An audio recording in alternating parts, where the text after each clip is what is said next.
What is up, everybody, and welcome to another edition of the Not So Super Podcast. Today's episode is going to be a really fun one. I got the inspiration from talking to just all of my clients throughout the week and realizing the difference between the ones that were doing really, really well and the ones that were kind of stuck with themselves, and what made the difference there. What was the breakthrough that helped my most successful clients go through and see the change they wanted in their body and see it consistently and predictably, versus the ones that are new, starting out, and not quite there and are looking to make that transition. What's those things that they need to do to see that same success? And for the most part, this isn't true just for my clients. This is for pretty much virtually most dieters that I've ever talked to. It really comes down to three different things. I originally had a list of like 8 things, but I think the other 5 that I had were a little more specific. The return on investment on doing those things weren't as big as working on these 3 things in particular, especially the third one. The third one's probably the hardest one of the bunch to kind of work through. So I'm excited to kind of dive into this and help you guys. If you are a dieter listening to this, audit yourself and reflect on how you're doing so that you can become a better dieter, so that you can become a successful dieter that sees the results they want predictably and reliably. So getting into it, here are the 3 things successful dieters do not do. The first one is winging it. They do not wing it. They have a plan in different aspects of their day for the different parts that make a diet successful. So if they are going to the gym, they have a training program that they're following that focuses on progression, focuses on hypertrophy style training to help build or maintain lean muscle tissue on their body so that they are losing fat, they are burning calories, their metabolism stays firing high. And the training is smartly designed so that they don't have to, just throw a bunch of exercises together, just jump from machine to machine and kind of just do stuff for the sake of doing stuff, as opposed to doing things with a purpose that lead to a specific end goal. So in the training side of things, in the activity side of things, they really zero in on what they're doing. They go to the gym already knowing what they're doing. They have already visualized where they're going in their head, from what machine to what machine, and they're in and out really quickly, relatively speaking, as opposed to someone that just kind of wanders around, sees a machine, oh, I like that machine, or is doing something entirely different from their goals also. So you might be doing an excessive amount of HIIT training, for instance, and not focusing on strength training at all. You're not doing what your body needs to see fat loss in the best way possible. So they're not winging their training. They're not just going around and doing workouts and getting a sweat going and trying to get as sore as possible and focusing on how much time they spend in the gym or how much time they spend with their heart rate elevated. They have a strategic plan for what they're doing each day of the week that they are training, which for most people, I think 3 to 5 days is probably what you should aim for intense training. And they know what to do week to week, how to progress in those movements, and how to measure their success based on what they do with their training program, as opposed to these subjective markers that don't actually help tell you how well you're doing, which are the things that I mentioned earlier: the sweating, the soreness, the calorie burn. If you have a watch that keeps track of calorie burn, none of those actually tell you how good you did in your training session. They're like cool to make you feel like you did something, and it's nice, but it doesn't actually tell you how well you're doing, how well you're progressing, how much fat you're losing, how much muscle you're maintaining. It doesn't tell you any of that. So they're not winging it. They have a plan when they go to the gym, but also with their diet, with their nutrition, they also have a plan on that front too. They know what they know what targets to aim for on a daily basis, how many calories they should hit, how much protein they should have, how much fiber they should have. They know how to distribute that throughout the day. They have go-to snacks and meals on hand that they can always turn to create a good foundation to make hitting their goals easier. They plan it out in advance, and they give themselves extra wiggle room to have some spontaneity, have a little snack, have a spontaneous dinner out with a friend or with your spouse that wasn't necessarily a part of the plan, but it wasn't not a part of the plan, if that makes sense. So if they have, let's say, 2,000 calories, they have 1,200 to 1,500 of their calories already planned out. They know what their breakfast is. They have this, a routine breakfast between either the same meal every day or one of 3 of the same meals every day. Same thing with lunch, same thing with their snacks. And dinner is kind of the last 500 to 800 calories. They don't know what it's going to be maybe, or they don't like making that rigid, so they give some flexibility in that regard, but they have a big part of their day, 75% of their day already accounted for. It's really hard to mess up when you already have so much of it done, completed, don't have to think about it, don't have to worry about it, already planned for. They're not winging it.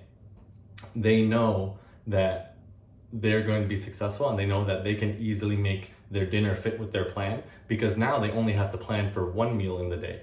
Or even like if you want to plan a different snack or something, maybe 2 meals in the day, but they're really only planning 1.5 meals in the day. The rest of the days, they don't even have to think about it. They don't even have to worry about it. They already got it under control. They already know what they need to do, what they need to prepare to be successful. And this doesn't even need to be meal prep. This doesn't need to be like you cook all your food for the week on Sunday and you have that meal set up for the rest of the week. It doesn't need to be anything like that. It could just be having something really simple that you can always go to. Like, for instance, for lunch, having a deli turkey sandwich, and you put the same vegetables that you like on there, you have a special sauce that you like on there. It takes you 10 minutes to make at lunch or in the morning if you go to work, to take with you. It's really easy to do. It doesn't have to sit in your fridge already prepped for the whole week. You can make it that day, but you know that you're going to have it that day. You know how many calories it's going to be. You know how much protein it's going to give you, how much fiber it's going to give you. And it doesn't, it takes away a lot of the chaos from trying to figure how to make things work for the rest of your day. So having a structure and a foundation to your day-to-day meals is really important. It makes the biggest difference. So that's how a successful dieter would operate, as opposed to someone that wakes up, doesn't know what they're having for breakfast, doesn't know what they're having for lunch. They just try to make things work. They just try to eat what they think is healthy at that point in time, and they take it 1 meal at a time. But by the end of the day, they're either over on calories or super under their calories. They are nowhere near their protein goal, nowhere near their fiber goal, and it just kind of happened on accident, and they're trying to play catch up at 7 p.m. at night, and it's way too late to try to get 50, 60 grams of protein by that point. So having a plan, knowing what you're going to be doing, knowing what your go-to meals are, knowing what your training program is, all of those things are what successful dieters actually do. They don't wing it. So that's the first one. They don't wing it. The second one, they don't rely on exercise alone. And this is a really, really common one for most people, because like I mentioned earlier, for most people trying to get into weight loss, trying to get into fat loss, trying to get more fit, they really rely on getting their heart rate up as high as possible, sweating as much as they can, spending hours in the gym, how much duration they spend in the gym, as opposed to the quality of the time they spend in the gym. And maybe do workout classes and things like that, but they focus on increasing their high intense activity. But then the rest of the day, even if let's say they train 4 days a week, the rest of the day and those other 3 days that they're not training, they don't really move. They're couch potatoes. They have their sedentary job. They're sitting on a desk all day. They get 2,000 steps the rest of the day. Their NEAT activity, their non-exercise activity thermogenesis, is very, very low.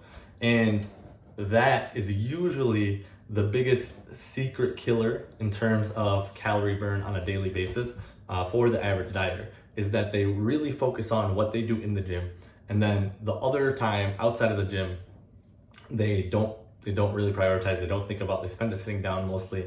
Again, like they only get 2,000 steps, which is them going up and down their staircase at home maybe a couple times to get stuff from upstairs or to get stuff from downstairs. But they don't go on walks. They don't go on bike rides. They don't really look for leisurely, enjoyable activities to get your body moving outside of the gym, which is what separates the successful dieter from the not successful dieter. Successful dieter will take into account that, okay, I work out 4 days in a week. Let's say that's 6 hours of a week. They know that they have 150 other hours in the week, minus sleep, that they need to be active in, that they could be active in. I shouldn't say need. They could be active in, and they could get more activity, better stress relief and recovery from your training as well by doing light activity like walking and biking and things like that. But also just getting the extra calorie burn, getting your metabolism working and firing properly, and actually using your joints the way they're meant to be used, because just walking 10 minutes a day, 3 times a day is an extra 5,000 steps for most people, depending how fast you walk.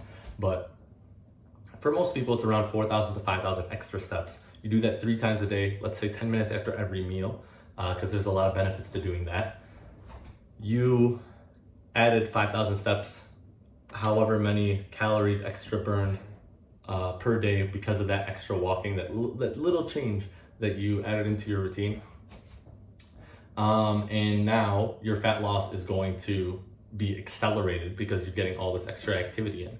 And you burn more calories from the activity you do outside of the gym than the activity you do in the gym, believe it or not. Because again, like 6 hours in the gym is awesome. You're gonna see a lot of change and you should be doing that, but it's a very small percentage of hours in your week. So making sure that you're prioritizing that movement outside of the gym, staying active outside of the gym, looking to do things with friends, things that you like doing, that get you moving, don't necessarily get your heart rate up, but are just fun to do, make the biggest difference. So I always highly encourage my clients to look for these walking opportunities in particular, because it is the easiest thing, it's the simplest thing, it's the most effective thing. But also, don't shy away from going on bike rides with friends to, reunite with a friend. It's the best thing you could possibly do. I just did that yesterday with a friend I haven't seen in a while, and it made my weekend that much better. And I can only imagine how many more people can benefit from doing something that simple as going on a short 4-mile bike ride with a friend, which isn't that long if you're on a bike. Or going to play a pickup sports game with your friend, a spike ball game, volleyball, basketball, whatever sport you enjoy doing, whatever sport you and your friends group enjoy doing, that is low intensity, golf, something like that. Just go out and do it and find a reason to connect with your friends, find a reason to be active outside of the gym, and just make your life that much better. It makes all the biggest difference. But that's what successful dieters do. They look for ways to move outside of the gym. They don't rely on exercise or working out alone.